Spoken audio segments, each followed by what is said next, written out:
Распаковка чек. Firma tomonidan bizga sovg'a qilingan alyuminiy shoti. Xudo xohlasa mana ochib ko'ryapmiz.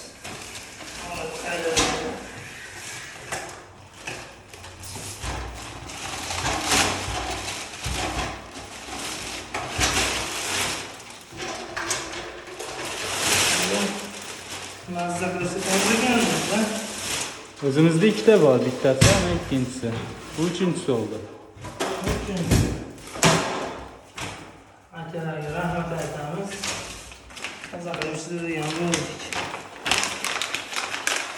Xudo xohlasa sizlarga ham nasib qilsin, yaxshi narsalar. Birinchi mana o'zimga chiqishdi. Ana nasib qiladi shekilli. Xo'p. Baquvvat ekan. Baquvvat zo'r. Maza qilib ishlatamiz.